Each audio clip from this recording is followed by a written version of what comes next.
안녕하세요. 김성길 목사와 함께하는 GTS 말씀 묵상 시간입니다. 오늘부터는 이제 24-3권의 마지막 주간입니다. 9번째 주간이 되겠습니다. 이번 주간에는 이제 시내산에 이스라엘 백성들이 도착한 다음에 하나님께서 그들에게 주셨던 정체성에 관한 말씀을 우리가 살펴보려고 합니다. 우리가 6월 달은 이 나라와 민족을 위해서 기도하는 달로 우리가 정하고 말씀을 묵상을 해왔습니다. 그래서 이 나라가 건강하고 잘 되기 위해서 필요한 말씀들, 그 첫 번째가 개혁, 그래서 여호사밧의 개혁, 그리고 그의 8대 손인 히스기야의 개혁. 그리고 이제 개혁과 함께 이제 하나님께서 이스라엘 백성들에게 이제 주시고자 하시는 이제 복, 나가도 들어가도 복을 받는다. 그래서 복을 받는 나라.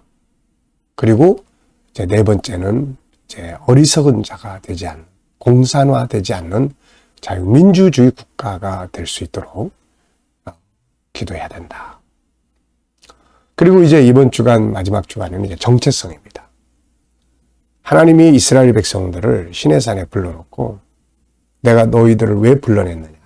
이것 때문에 불러낸 거다. 국가든 개인이든 정체성이 분명해야 합니다. 나는 누구며 나는 무엇을 위해서 살아야 될 사람이고 하나님 나를 왜 부르셨는지, 나는 하나님 앞에 어떤 사람인가, 이 자기 정체성이 없어져 버리면 방향 감각을 잃어버리죠. 그리고 타락하게 됩니다. 그리고 힘이 없어져요. 그래서 이번 주간에는 넓게는 우리 대한민국의 정체성, 하나님이 왜 그 전쟁의 폐허에서 일본에 압제해서 해방시키시고 전쟁의 폐허에서 이 나라를 다시 발전시키게 하셨느냐. 이유가 뭐냐? 이 정체성. 개인적으로도 하나님이 우리를 왜 예수 믿게 하시고 왜 부르셨느냐. 왜 우리에게 은혜를 주시고 복을 주셨느냐. 이것을 바르게 아는 시간들이 되어져야 합니다. 그래야 올바르게 갈 수가 있어요. 자, GTS 묵상은 두 가지의 목적이 있죠. 매일매일 지속되는 역동성 있는 신앙생활, 은혜의 감동, 그리고 또 현장에서의 변화와 발전, 아이들은 재능개발과 학습 능력, 이걸 위해서 5-7+2 구조가 들어있습니다. 5는 그림 분석 5가지, 7은 매일매일의 생활의 주제, 그리고 2는 질문 만들기와 영감 얻기가 되겠습니다. 5-7+2 이것만 잘 훈련을 하면 우리의 삶은 정말 좋게 만들어져요. 자, 오늘도 그림 분석부터 하겠습니다.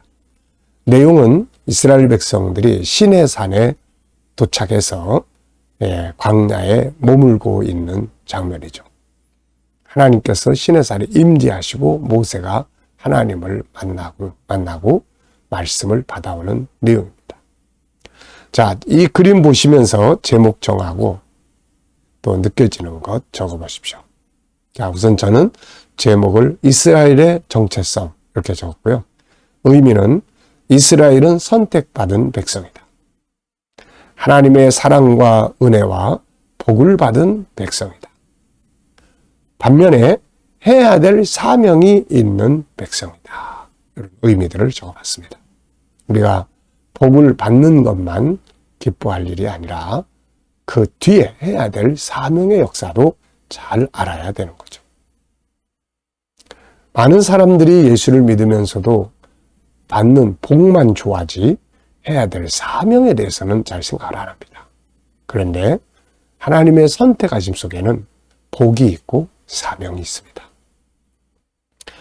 분석입니다. 이 그림에서 보이는 부분과 보이지 않는 부분. 자, 우선 눈에 보이는 부분은 시내산, 그리고 낮게 깔린 구름, 그 앞에 또 야산도 있고 그리고 모여있는 백성들이 있습니다. 그리고 저 산 위로는 막 불이 임한 것처럼, 불난 것처럼 붉은 불이 임하고, 그 다음에 주변에 하늘과 구름이 있습니다. 자, 보이지 않는 부분에는 뭐가 있을까요? 우선 저 불 가운데 임재하신 하나님. 그리고 이들을 불러내신 이유. 그리고 지금 이 사람들은 여기 와서 지금 어떤 생각을 가지고 있을까? 또 결과. 그리고 이제 이 속에서 계속 부딪히는 것이 애굽의 그 습관, 타락한 인간의 본성과 함께, 그리고 하나님의 이 말씀과 계속 부딪히는 거예요. 참 안타까운 일입니다. 오늘 우리도 하나님을 따라가면서 하나님과의 부딪힘이 아니라 내게 있는 것들을 내려놓고 순종해 가는 게 참 중요한 거죠. 자, 세 번째는 그림에서 가장 중요한 것은 뭘까요? 저는 정체성을 바르게 아는 거다. 우리는 누구며 왜 하나님이 우리를 불러내셨고 그 땅에 들어가서 우리는 어떤 모습으로 살아야 하는가, 이걸 바르게 아는 것을 자기 정체성이다, 이렇게 이야기를 합니다. 오늘 우리도 내 정체성, 가정에서, 교회 안에서, 내 삶 현장에서 나는 누군가, 운전수인가 승객인가, 이것만 바르게 알아도 우리의 삶을 바르게 갈 수 있고 인간관계를 아름답게 가질 수 있습니다. 연사학법 훈련입니다. 자, 눈 감아 보시고요. 먼저 높이 솟아있는 시내산, 그 아래 깔려있는 구름, 그 앞에 있는 야산, 그리고 백성들, 그리고 산 위에 불덩어리처럼 빨갛게 임한 모습, 주변에 하늘과 구름. 네. 자, 이 훈련 많이 해야 기억력 좋아집니다. 자, 그리고 이제 우리 아이들은 또 여기서 도형도 한번 찾아보시고, 또 수, 연산, 측정, 규칙, 자료와 그래프. 내가 공부했던 공식이 뭔지, 1학년은 1학년대로, 3학년은 3학년대로, 5학년은 5학년대로 공부한 공식을 이 속에서 한번 쫙 보는 거죠. 그러면 공부에 큰 도움이 됩니다. 성경과 연관되어 있는 말씀. 우선 출애굽기 19장. 이스라엘 백성들이 시내산 앞에 다 모여있는 장면이에요. 그리고 창세기 12장. 하나님께서 아브라함을, 이스라엘의 조상이 되는 아브라함을 부르시고 그에게 자손을 약속을 하셨죠. 그리고 아브라함이 주신 온 세계 인류를 구원하시는 바로 이 구원 계획을 알려주셨는데, 이 백성들이 지금 그걸 이루기 위해서 부름을 받은 거죠. 창세기 15장에 하나님과 아브라함의 언약, 내 자손을 하늘의 별과 같이 하게 하고 그들에게 가나안 땅을 기업으로 주겠다는 약속이죠. 그리고 거슬러 올라가면 창세기 3장 15절, 메시아를 보내주겠다. 지금 메시아의 민족이 어느 민족이 될 거냐, 인류를 구원하기 위해서 이 선교의 민족이 어느 나라가 될 거냐, 이거를 지금 말씀하고 있는 거거든요. 이사야 2장 2절 3절을 보면은 여호와의 말씀이 예루살렘에서부터 흘러서 온 세계에 전파된다. 예수님이 나중에 신약시대에 오셔서 사도행전 1장 8절에 예루살렘, 유다, 사마리아 땅끝까지 내 증인이 되라. 복음이 예루살렘에서부터, 이스라엘로부터 시작해서 온 세계에 전파될 것이 기록이 된 거죠. 이 정체성, 선교적 정체성. 하나님이 이 나라를 세우신 이유, 복 주신 이유가 바로 여기에 있습니다. 선교하는 나라 되게 하시려고. 우리 교회를 세우신 이유, 바로 이 선교하는 것 때문에. 우리 개개인을 부르신 이유, 바로 이 전도와 선교를 위해서 부르셨다는 것, 우리가 꼭 기억해야 합니다. 기독교에서 이 전도와 선교를 빼면 기독교는 아무것도 아니게 됩니다. 자, 상상력 키우기입니다. 이 그림 가운데 두시고요. 앞에는 어떤 그림 그리면 좋을까요? 저는 저 앞에 가서 하나님이 아브라함과 언약 맺는 그 장면, 지금 그대로 이루어진 거거든요. 다음 장면은 이들을 통해서 복음이 시작이 되고 메시아가 이 민족으로 오고 복음이 온 세계에 전파돼서 마침내 수많은 사람들이 구원받은 장면, 계시록 7장 9절을 그려볼 것 같습니다. 각 나라와 족속과 백성들 가운데서 수를 헤아릴 수 없는 큰 사람들이 흰옷을 입고 하나님의 보좌 앞에 다 모여있는 장면이죠. 자, 미래를 어떻게 살고 싶은가요? 그렇다면 지금 무엇을 해야 할까요? 자, 본문 읽어보겠습니다. 오늘의 본문은 출애굽기 19장 1절로 6절입니다. 이스라엘 자손이 애굽 땅을 떠난 지 3개월이 되던 날 그들이 시내 광야에 이르니라. 그들이 르비딤을 떠나 시내 광야에 이르러 그 광야의 장막을 치되 이스라엘이 거기 산 앞에 장막을 치니라. 모세가 하나님 앞에 올라가니 여호와께서 산에서 그를 불러 말씀하시되 너는 이같이 야곱의 집에 말하고 이스라엘 자손들에게 말하라. 내가 애굽 사람에게 어떻게 행하였음을 내가 어떻게 독수리 날개로 너희를 업어 내게로 인도하였음을 너희가 보았느니라. 세계가 다 내게 속하였나니 너희가 내 말을 잘 듣고 내 언약을 지키면 너희는 모든 민족 중에서 내 소유가 되겠고 너희가 내게 대하여 제사장 나라가 되며 거룩한 백성이 되리라. 너는 이 말을 이스라엘 자손에게 전할지니라. 아멘. 자, 7가지 주제 중에 오늘의 주제는 이 내용 전체를 기억하고 스토리텔링 하는 거예요. 암송 프로그램입니다. 오늘의 내용은 암송을 하게 만들어주는 프로그램이에요. 우리가 이제 이런 훈련을 하고 아이들 학교 공부 또 독서 다양한 것들을 암기하려면 요 방법대로 하시면 아주 암송을 잘할 수 있어요. 자, 우선 첫째는 우선 감사한 일 적어보십시오. 어제 주일 어떻게 보내셨는지 주일을 보내시면서 감사했던 것들 적어보시면 되겠습니다. 오늘 또 월요일입니다. 하루를 시작하시면서 감사한 거 적어보시고요. 미래를 또 생각하시면서 미래 비전을 놓고 또 감사하고 싶은 것들이 있으면 적어보십시오. 자, 암송 프로그램 첫 번째는 시작 부분, 끝 부분을 기억하는 거예요. 오늘 본문의 시작은 뭐죠? 그들이 애굽에서 나와가지고 3개월 되던 날에 시내산에 도착을 했다. 이 이야기예요. 끝 부분은 뭐죠? 너희가 나에 대하여 제사장 나라가 되고 또 거룩한 백성이 되리라. 이 말을 가서 전해라. 이 내용입니다. 그러니까 시작이 있고 끝이 있고 가운데 내용 기억하기가 쉽죠. 두 번째는 구조를 정하는 겁니다. 비슷한 것끼리 서로 비슷한 지역 또 문맥 그 다음에 비슷한 물건 사람 시기 이렇게 이런 거 잘 이렇게 묶어버리면은 내용을 암기하기가 아주 좋아요. 그래서 자녀들을 둔 부모들은 이 구조 정하는 방법을 잘 익숙해서 아이들에게 가르쳐 주시면 이 방법을 따라서 아이들이 공부를 하면 책을 읽어도 잘 안 잊어버려요. 그냥 읽고 끝나버리면 흘러가 버립니다. 근데 구조는 묶어 놓는 거예요. 못 흘러가게 이렇게. 자, 저는 이 내용 1절로 6절의 내용을 이제 이렇게 정했어요. 제가 정하는 방법은 비슷한 단락끼리 이렇게 묶는 겁니다. 그래서 먼저 이는 1절, 2절이에요. 이스라엘이 애굽에서 나와가지고 시내산 앞에 도착했다. 그 2절은 조금 더 구체적으로요. 애굽 르비딤. 그들이 살던 이 르비딤에서 출발해가지고 시내 광야에 와서 장막을 쳤다. 그러면은 이 비슷하잖아, 이렇게. 자, 그 다음에 이제 또 두 구절은 그 다음에 이도 비슷해요. 이제 모세가 시내산에 도착했으니까 하나님 만나러 산에 갔잖아요. 거기 갔더니 하나님께서 이제 이 말씀을 하신 거예요. 야, 너는 이제부터 내가 너에게 하는 말을 이스라엘 백성들, 야곱 족속에 가서 그대로 전해라.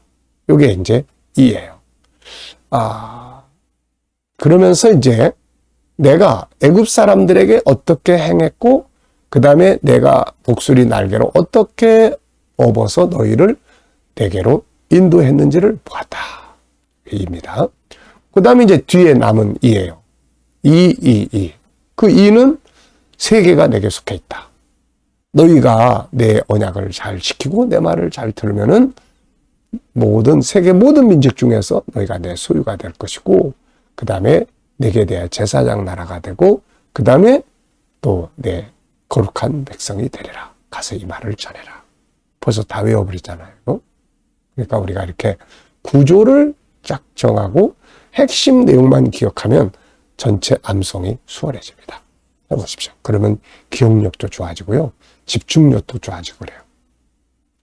세 번째, 암송 방법 세 번째, 공부 잘하는 방법 세 번째, 바로 이 스토리텔링이에요. 자, 이거 이제 전 이렇게 이야기로 꾸며봤습니다.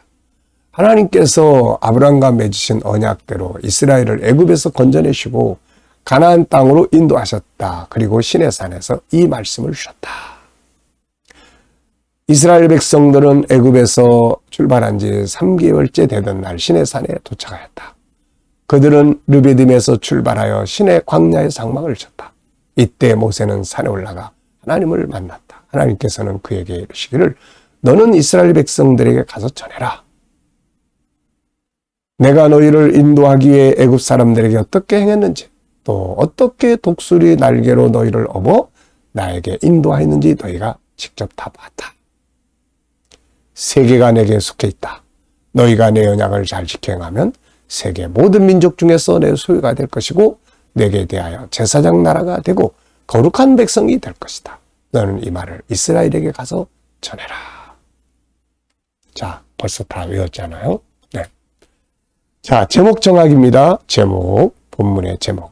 뭐를 하더라도 제목, 주제 정하는 게 아주 중요하죠. 제목 정학이에요. 제목을 저는 정체성의 중요성, 제사장 나라, 하나님의 소유의 복과 사명, 부르신 이유 이렇게 적어봤어요. 질문 만들기입니다. 하나는 본문에서, 하나는 인생에서 질문을 만들어 보세요. 자, 먼저 저는 질문을. 애들이 공부 잘하는 방법 오늘 이 속에 다 들어있어요. 구조 정하는 것, 스토리텔링 하는 것, 그 다음에 제목 정하는 것, 그 다음에 질문 만드는 것. 이러면 공부의 아주 핵심적인 요소들입니다. 자, 저는 하나님은 왜 이스라엘을 애굽에서 건져내셨을까? 두 가지. 첫째, 아브라함과 맺은 언약. 둘째, 그 민족으로 메시아가 오시고 그 민족을 통해서 메시아에 대한 복음이 온 세계에 전해져서 인류를 구원하기 위해서 이 백성을 불러내셨다. 이게 그들이 가져야 될 정체성이에요. 오늘 우리도 왜 우리를 부르셨을까요? 왜 우리에게 은혜를 주셨을까요? 바로 첫째는 우리를 예수 믿고 구원받게 하시고, 두 번째는 나를 통해서 다른 사람들을 구원하게 하시고 세계에 복음을 전하기 위해서입니다. 네, 이게 우리의 정체성이에요. 자, 두 번째는 내 인생에서 중요한 것은 뭔가? 저는 항상 5가지 중요합니다. 하나님과 늘 소통하는 삶을 사는 것, 그리고 사명 감당하는 것, 그리고 건강을 지키는 것, 가족과 성도들, 일할 수 있는 환경을 만들어가는 것. 자, 묵상 시간입니다. 이 시간은 주님과 소통을 통해서 영감을 얻는 시간이에요. 먼저 묵상하실 때는 본문을 그대로 한번 떠올려 보셔야 됩니다. 그리고 7가지 주제도 떠올려 보시고요. 그 다음에 오늘의 내 삶의 현장, 오늘 어디를 가시며 누구를 만나며 어떤 업무를 보며 어떤 문제를 해결해야 되는지, 그리고 나의 비전들을 쭉 떠올려 보면서 주님께 하나하나 물으시면 됩니다. 주님이라면 어떻게 하시겠습니까? 어떤 말씀을 사용하면 좋을까요? 어떤 말을 하면 좋을까요? 제가 어떻게 하면 좋을까요? 어떤 주제를 사용하면 좋을까요? 그리고 머릿속으로 생각 속에서 쫙 생각을 하면 영감을 얻게 됩니다. 오늘도 영감과 함께 행복한 하루가 되십시오. 이왕이면은 하루를 불행하게 고통스럽게 살지 마시고 어려운 일이 있어도 행복하게 살아갈 수 있도록 말씀을 찾고 하나님을 신뢰하고 믿음으로 나아갈 수 있도록 하시면 바뀌는 거예요. 이렇게. 자, 우리는 세상을 다스리는 사람들입니다. 종이 되지 말고 다스리는 자가 되시길 바랍니다. 기도하고 마치겠습니다. 주님 감사합니다. 오늘도 묵상으로 하루 시작합니다. 오늘 하루 또 한 주간 승리하게 하여 주시고 행복하게 하여 주옵소서. 아버지, 오늘도 우리 자녀들, 친척들, 동료들 중에 믿지 않는 자들 다 주께 돌아와 구원받게 하여 주시고 우리 성도들의 직장과 사업장, 일터들이 복되게 하시고 새로운 일터를 구하는 자들에게는 좋은 일터들이 준비되게 하여 주옵소서. 치료받는 교우들에게 치유의 능력이 더 강하게 역사하여 주시고 어려운 문제를 안고 기도하는 성도들에게는 감당할 힘을 주시고 합력하여 선을 이루도록 인도하여 주옵소서. 이 대한민국을 지키시고 대한민국이 정체성이 분명한 나라가 되게 하여 주옵소서. 선교하는 나라, 거룩한 나라가 되게 하여 주시고 제사장 나라가 되게 하여 주옵소서.